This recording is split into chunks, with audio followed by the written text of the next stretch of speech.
নমস্কাৰ আপোনালোকক স্বাগতম জনাইছোঁ আমাৰ চেনেল অসম 24x7ত আৰু আজি লৈ আহিছোঁ দেশ বিদেশৰ পৰা বহুকেইটা গুৰুত্বপূৰ্ণ খবৰ আৰু নিতৌ এনেদৰে খবৰসমূহ পাই থাকিবলৈ আমাৰ চেনেলটোক ছাবস্ক্ৰাইব কৰিব নাপাহৰিব।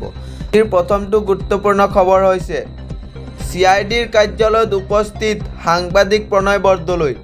কিয় সাংবাদিক প্ৰণয় বৰদলৈ CIDয়ে মাতিলে? CIDয়ে তলব কৰিছে সাংবাদিকগৰাকীক। ছিংগাপুৰত জুবিনৰ সৈতে আছিল এই সাংবাদিকগৰাকী। জুবিন গাৰ্গৰ ঘটনাৰ সন্দৰ্ভত তলব কৰা হৈছে প্ৰণয় বৰদলৈক। আন এগৰাকী সাংবাদিক সাৰস্বত গোস্বামীকো কৰা হৈছে সোধা পোছা।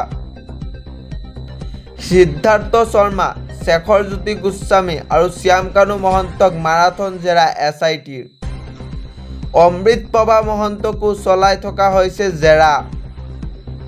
CIDৰ কাৰ্যালয়ত উপস্থিত সাংবাদিক প্ৰণয় বৰদলৈ। কিয় সাংবাদিক প্ৰণয় বৰদলৈ CIDয়ে মাতিলে? আজিৰ পৰৱৰ্তী গুৰুত্বপূৰ্ণ খবৰটো হৈছে জুবিন গাৰ্গৰ মৰণোত্তৰ পৰীক্ষাৰ প্ৰতিবেদন পোৱাৰ পিছতেই গৰিমা শইকীয়া গাৰ্গৰ ডাঙৰ মন্তব্য আহি পৰিল।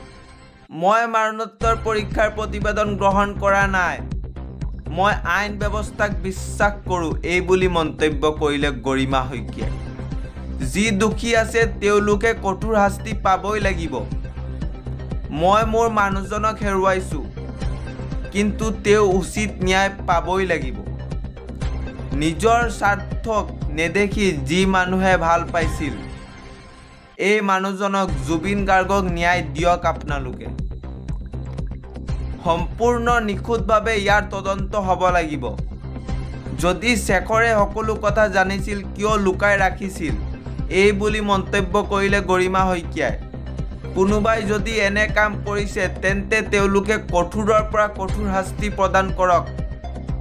জুবিন গাৰ্গৰ মৰণোত্তৰ পৰীক্ষাৰ প্ৰতিবেদন পোৱাৰ পিছতে গৰিমা শইকীয়াই কৰিলে ডাঙৰ মন্তব্য।